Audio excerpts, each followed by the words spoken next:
Alright guys, Delzinski here. I hope you all had a great Christmas and a happy new year. And with it being a new year, I was hoping that the WWE were going to be looking to 2015 for change.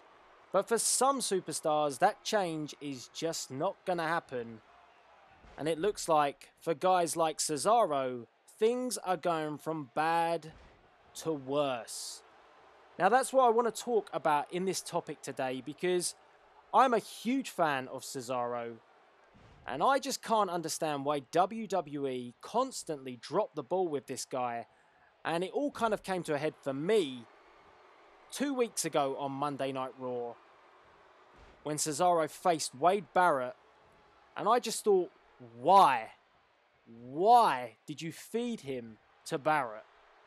Now what I mean by this is, before the match, Cesaro came out and cut a pretty decent promo, and it was referring to the Stone Cold Steve Austin podcast with Vince McMahon, where Vince McMahon said that Cesaro was unable to connect with the fans. Now, for starters, I completely disagree with Vince. I think Cesaro has connected with the fans before, and it's been WWE's inability to push that character each time he has had the momentum behind him.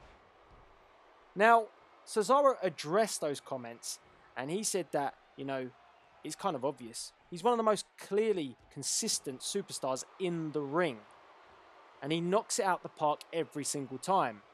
And he added to that during that promo, because I thought it was pretty decent what he said.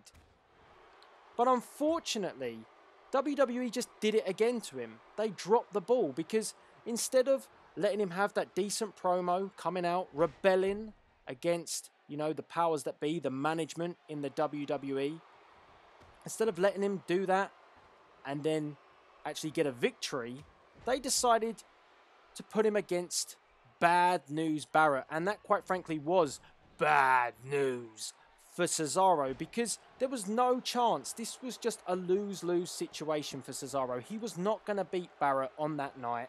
Barrett returning from a long-term injury, he didn't have a chance in hell.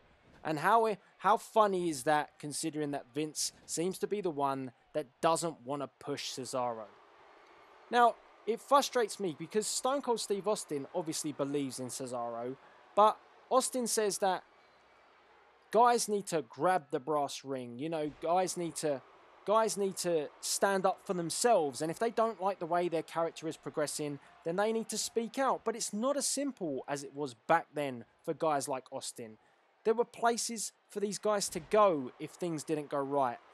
If you're like a Cesaro and you speak out of term and WWE management doesn't like it, particularly Vince McMahon, you could find yourself out of a job.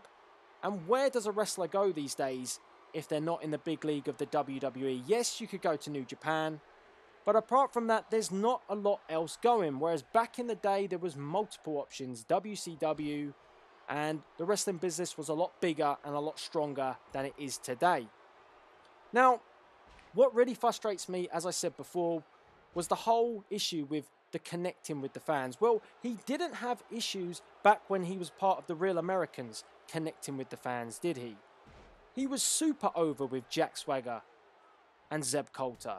He was over so much that everybody believed that this was a team that should have won the tag team titles, but they didn't.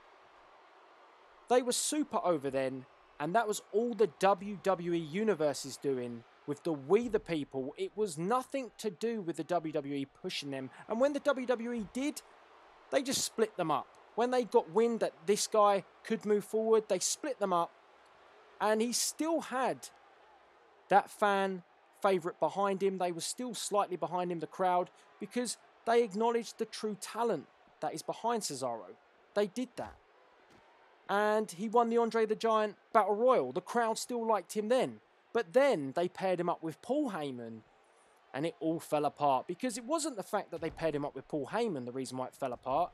It was because the WWE was so wishy-washy with Cesaro's career path, and the fact that one moment he's with Paul Heyman, the next minute he's not, and there's no reason why they split him up. It was just a case of that Brock Lesnar is a bigger deal than Cesaro, so, He's back now with Brock. He's not going to be with you, Cesaro. Paul Heyman is done. There's no explanation why, and we're not even going to bother covering it off in a storyline.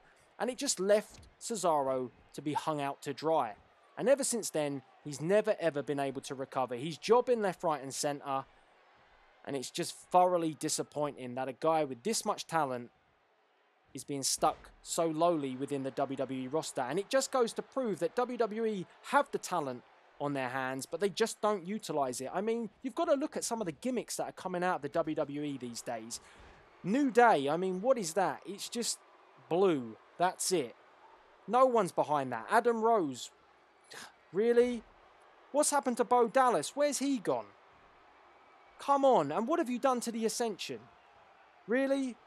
These guys are great athletes, but they're not getting the gimmicks that they deserve when they come up to the main roster. And it makes a major concern for anybody coming up from NXT. What's going to happen to them when they reach this roster? Now for Cesaro, I just hope it gets better. He's paired up with Tyson Kidd now, another guy that's been underutilized over his time in the WWE.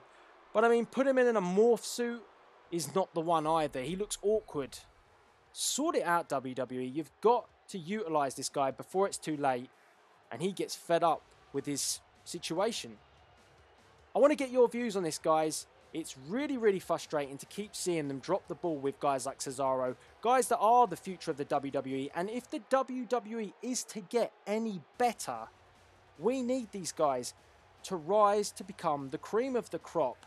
And then we can finally say bye to John Cena and to a new era in the WWE. If you haven't seen Cesaro outside of the WWE, I suggest you go check him out because he was much more awesome back then. He had moves like the UFO. Hit that like button if you've seen that. It's phenomenal. And his moveset was so varied, it was just untrue. He was awesome. And the WWE have just watered him down, unfortunately. And I hope, I really do, that the King of Swing can get back in the swing of things and rise to one day become a WWE champion. Let me know by the comments box below. This is Delzinski signing out.